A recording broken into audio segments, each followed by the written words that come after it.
Hello, America and abroad. What I wanted to do was talk about racism and combating racism. And first of all, before I move forward, I'm not advocating any type of um, aggression or any type of violence. But the analogy I'm going to give you may seem a little bit violent, but I don't advocate anything like that. See, dealing with racism,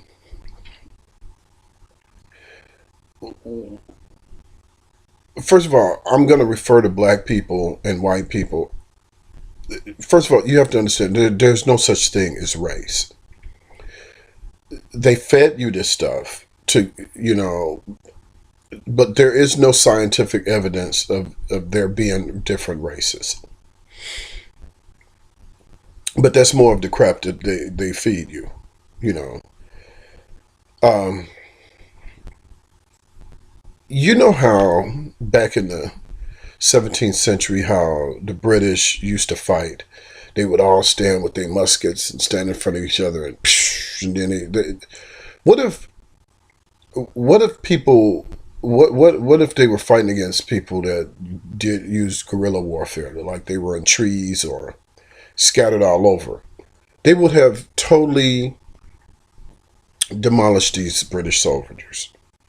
And see, that's the way that blacks have to look at this situation about racism and combating racism. See, you're fighting racism the same way that white people are issuing racism. I mean, you're both fighting the same way. You're standing in front of each other with your muskets and you're shooting. The way that you're going to have to win is you're going to have to change your strategy. You but what we and you have to also say to yourself, what are you out to do? Are you out to win, or are you out to just get even because of some of the things that were done to you?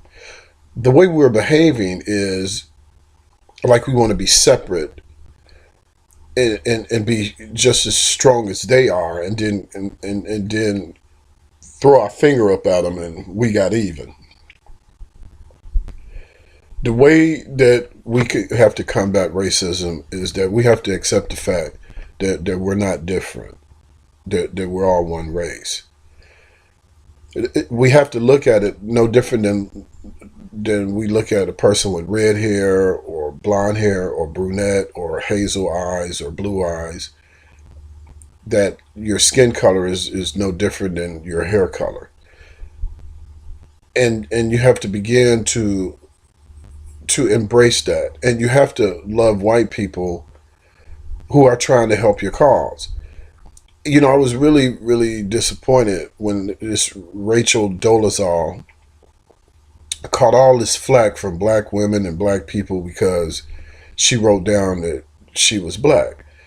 Well, that was an excellent opportunity for black people right there, for us to embrace her and say, well, sweetheart, if you consider yourself black, then bless you. You can be black all you want. We love you. But no, that's not what we did. We got all pissed off because she wanted to be black or what's in it. We're outnumbered. We're like 14.5% of the population. We can't be able to combat this situation without the aid of white people. We have to say to ourselves, we want to live happy and have prosperous lives. And the way that we do that is we create a whole nother race that is called the human race. And everyone is included in the human race.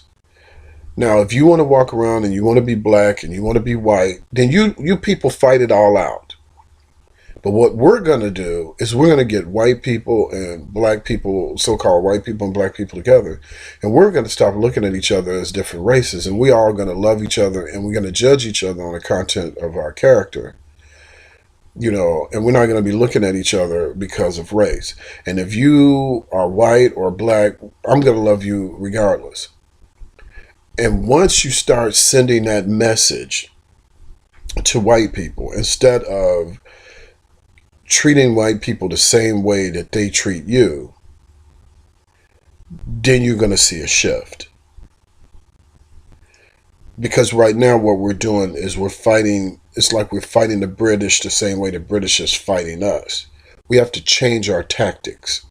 We have to start loving the people who want to love us back and say that we're not different, we're the same.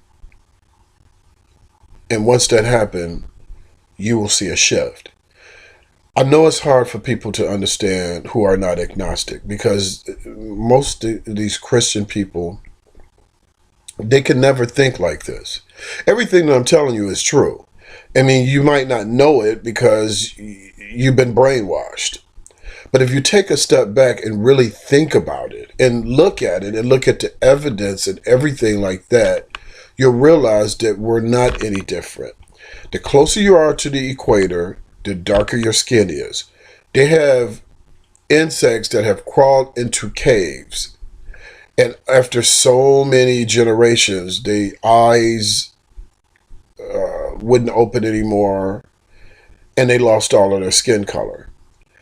Nature has a way of doing what it needs to do. We're not any different as a race. We're all one race. And as long as people look at that's them and we are us, then it's always going to be this problem. And then it's the implicit biases that are put upon blacks. So what we need to do is stop looking at each other as different races and start looking at each other as one. And we need to start embracing white people who wants to love us, and quit separating them. They should be a part of the cause. They should be right next to us and fighting with us, and they're no different than us. The people who are different than us are the black and the white people who don't want to get on the same page. I appreciate you listening, and leave any comments if you have them.